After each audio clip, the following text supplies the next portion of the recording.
Well, hello there, YouTube, and welcome to Sunday the 15th of February, halfway through February. Actually, a little bit more. This is leap year, too. It's 29, so it's not going to be that short. But this has been our day. Rain, nonstop, all day. All right, so among all the rain and the misery outside there, I thought I'd do what I've been doing here for the last over a week now is Spyder talk. So you Spyder guys will love it. The ones that don't, I apologize. Other stuff will come. You know, I ride a little bit of everything. Mostly Harleys, BMWs, and Spyders. Occasionally the old DR over there. But so one of the things I get asked a lot, and I've had multiple customers come in after the fact, after they could have hurt themselves. Putting rear, oh Danny, I didn't even know you were in here, buddy. When'd you sneak in on me? You must have slithered in when I came in. Oh, Danny boy, yeah. So the first pads that generally go on almost every motorcycle is the rear. Well, there's something tricky about Spyders since they went to Brembos back in 2013. One of the things is a self-adjusting or auto-adjusting park brake. If any of you guys had the older Spyders, you had to deal with the old great, remember the great big pulley, and you had to line the splines up correctly and all that whiz bang goofy stuff. But I don't even know who made those things. As far as I know, BRP made them. I have no idea. It looks like the same people that makes the garbage Polaris things of the old four-wheelers. I hope they're not still using those things. But anyway, they weren't very good. They squealed and carried on. One of the things that gets people working on these things themselves is the brakes squeal, or they notice that their pads are low. And this is where, if you don't have a shop manual, this can just absolutely send you for a loop, get you in all kinds of trouble. Really important that park brake is adjusted correctly. And if you change pads, you'll find out, if they need them, you'll find out really quickly you're not going to get the pads on there, because there's a self or auto adjusting park brake. It's like a one-way clutch going on inside there. There's automobiles that have the same setup. So, you know, if you tinker with cars a lot, you'll catch wind of what's going on here and get past it. But to get new pads, which are obviously going to be thicker, to get those in there, you have to back off what the park brake has auto adjusted. The piston does not. I see people putting C-clamps on there trying to back the pistons off. It just creates a nightmare, and you're buying a very expensive caliper. Or if you somehow or another get this thing together, you could potentially put yourself in a crazy, risky situation. So there's a procedure, and there's some things you need to do here, and there's even alignment issues. If your belt is not aligned, you're going to have brake issues.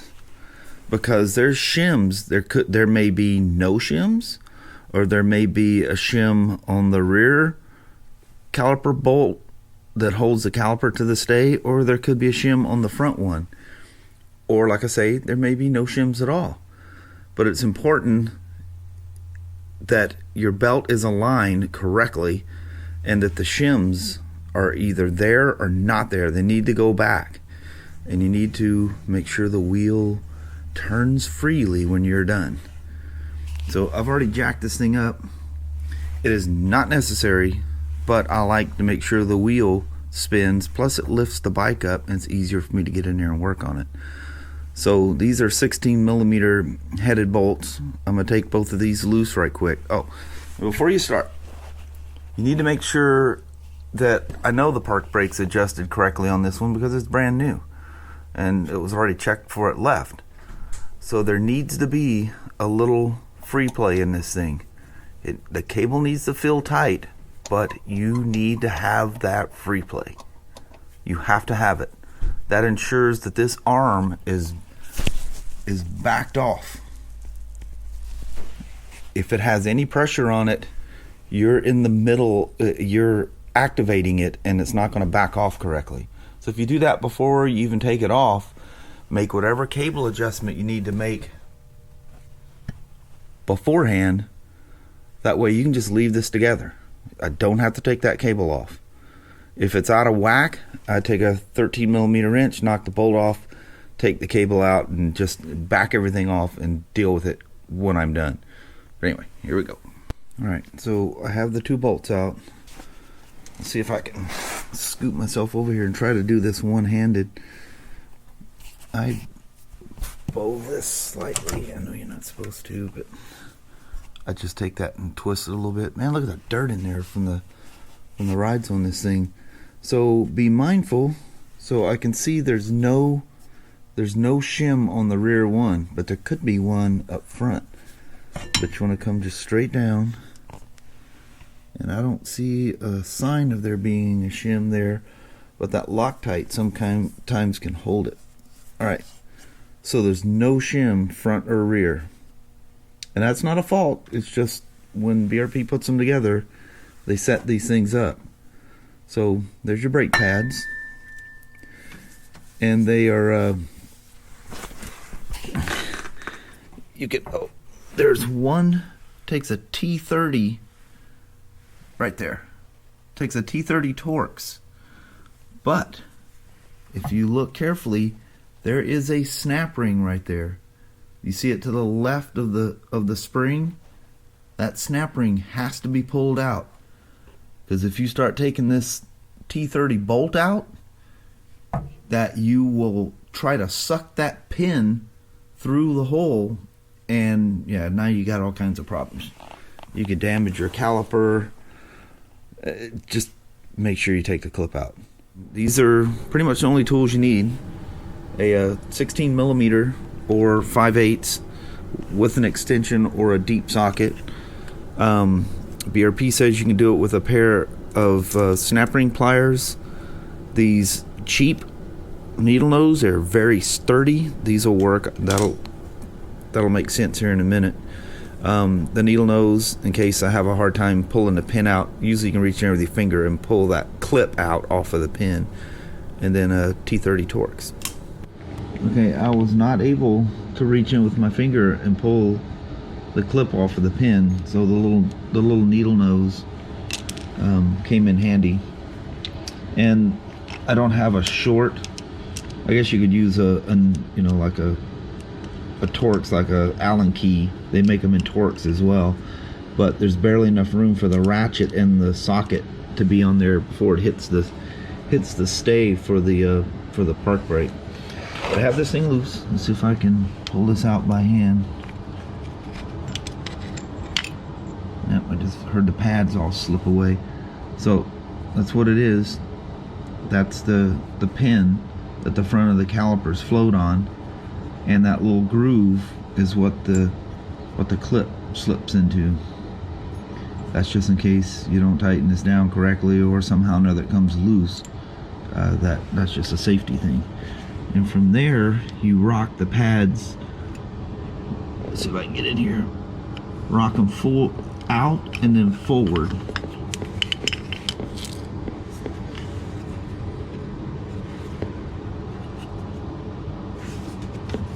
Yeah, just like that. Oh, it's on the back side of the, there it is. So how these work, like I say, they hook on the back side of the caliper, and then they pivot in, and you got the springs as resistance here, and those help things stay quiet as well. And then the pin is holding that. You can see they can float. And the other thing, don't be cheap and buy aftermarket brake pads. I know these things are a little more expensive. Buy the dadgum BRP stuff. Quit goofing around with stuff. These are Brembo brake pads. They have quiet plates on the back, and they're designed with the correct amount of metal in the pads to do what they need to do. Drives me nuts, people with the aftermarket stuff. And then they cry, my brakes squeal, my brake power's not as good. So let me scoot over and spin this around. And you can see the two holes in the piston? From here, you take, now I'm not going to be able to do this with one hand, but you take the needle nose or a pair of snap ring pliers and you come in from the side and you push in as hard as you can and turn clockwise. And that piston will back off as you're putting pressure and turning clockwise. And you back it off enough that you can put your new pads in. Okay, I just have this, I can't do the camera and this at the same time. I'm just holding it in a way that I can keep it all together. But this is the idea. You put the needle nose in the hole, and then you got that gap there. You push in and turn clockwise. Again, when you're done, you do not have to turn anything again. You just back the piston until it goes in and stops. By turning it clockwise and pushing in, you're deactivating the auto adjust. But there's a trick at the end as well. So let me just slip this out of here right quick.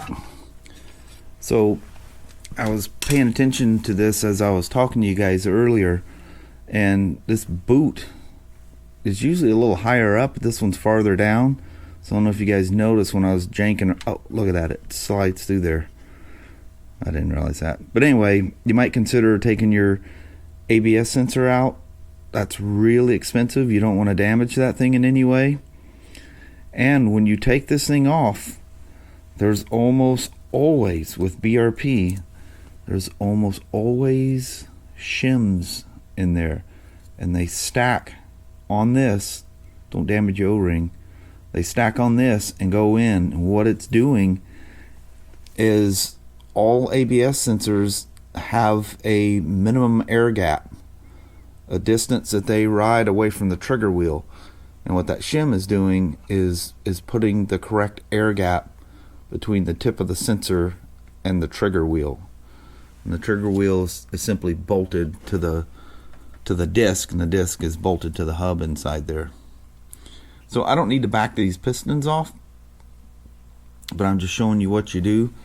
BRP in the manual tells you to use a pair of snap ring pliers, but these things can be tough.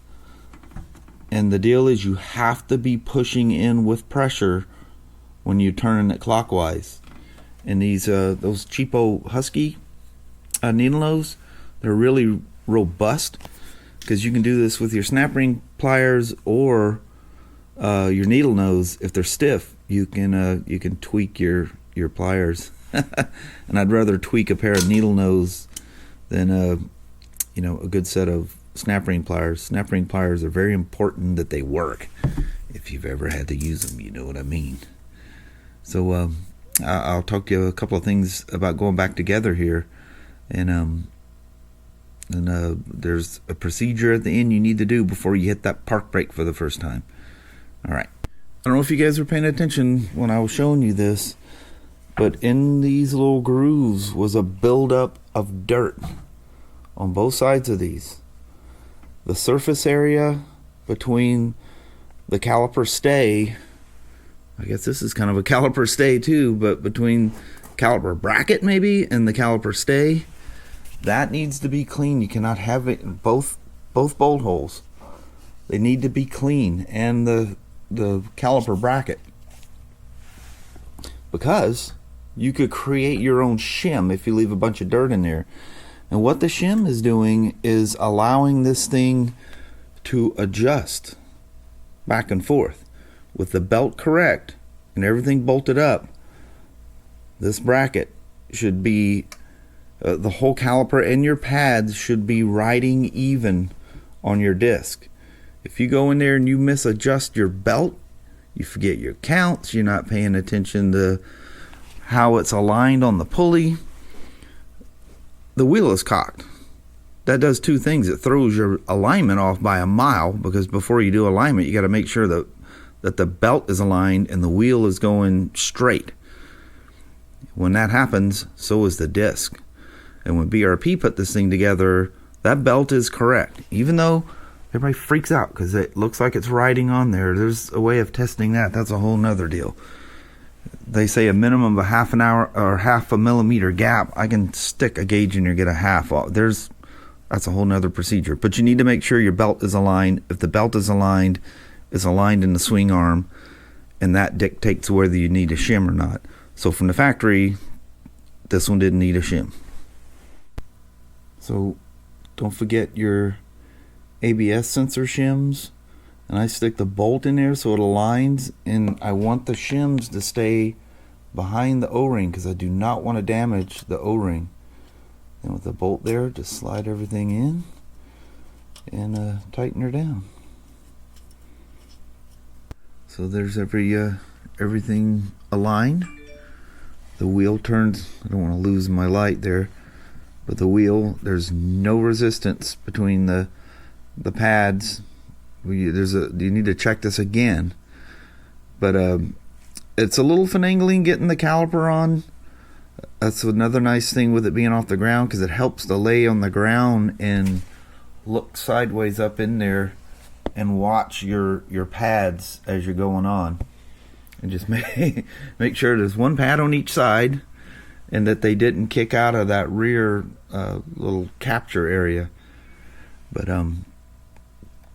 yeah, everything get lined up. And before you set the park brake, again, check here one more time. You should have you should be able to feel this thing move. But if I put any pressure on the back here, it stops. So there's just a slight amount of pressure. It's a weird coupler, so the nice thing is it's wide enough that you can feel the slack in it. But the cable needs to be fairly tight.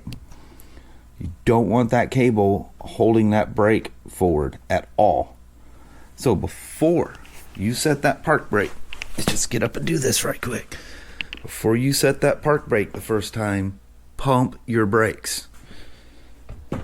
Get the pistons so everything's touching. Do not hit that park brake while the pucks are backed all the way off. Freaks things out down there. So now, reach over here, activate the park brake, and you're good. So what I like to do before I take it off the ground, get all your garbage out of the way. So I pumped it, I've activated the park brake, turn the park brake off one more time. If you turn the key off, it'll beep for 20 beeps. Reach in here again. Yep, I have my free play, and the wheel spins with zero resistance. I know that caliper is aligned with that disc, and that the disc are riding absolutely parallel to the pads are riding parallel to the disc. There's nothing's cocked and bound sideways. So I know my park brake is good. I know my shimming of the caliper is good. I know the pads work because I had pressure, and the park brake worked when I hit it. Reactivate the park brake. That's it. Take the jack out from underneath it. Pray it's not pouring down rain outside like it is around here. And then go enjoy your ride with your fresh new Brembo brake pads from BRP. That's all there is to it. Doesn't seem like much, but if you don't know a few things, it binds up. When it creates heat, you're in trouble. You're in serious trouble, because that heat builds up and you're going to end up locking your back wheel up. You don't put something on tight, you don't get something right, a pad kicks out. There's brakes seem pretty straightforward, but they can get you in trouble really fast. Everybody just thinks, oh, it's brakes. How do you stop this vehicle that'll go over 100 miles an hour? The brakes. You only have one pedal. That's like goofing around with the brakes on your car. You only got one brake pedal. You can't grab a lever up on the steering wheel of your car or the handlebars of a Spyder. So don't be messing around with these things if you don't know what you're doing. There's my Spyder talk for the day. I'm out. Well, Little woman, I'll say goodbye. Well, hello there, YouTube. So, this is kind of what we've done today. Just hang out with each other. Then, of course, the little brake tech talk thing there. Yeah, it's been kind of a rainy day. Yeah, man, never stop. I know. Earlier, it was crazy windy. So, I have my GoPro set up with my windsock, wind-resistant thing. But, man, I didn't feel like going out there and getting wet because it was going sideways out there. I know, it's no fun doing nothing outside. Yeah. We just hung out, played with the dogs. I was goofing around with computer stuff, and I had a fun day. Just very good. Not motorcycle related, other than dealing with the Spyder out here. Yeah. But that was fun. Something different. Yeah. Hopefully it'll be nicer tomorrow. I haven't looked. So. I just want to get up and see sunshine. Early this morning, it looked like it might be nice for a little bit. I know, and I there. thought it was going to burn off and stop, but it never did. It got bright for a little bit, but anyway, I guess that's it for our day. Alrighty, well, thank you guys so much for watching. We really do appreciate it. We will talk to you tomorrow. Same smoke time, same smoke channel. Don't forget to give her a thumbs up, and you guys have an amazing Sunday or Monday. Heck yeah. Yep. All right. Let's hope for some better weather tomorrow. I hope so. We'll be housebound again. I know it. All right. You guys take care. Yeah. Thanks for watching now. Yes. We'll see you tomorrow.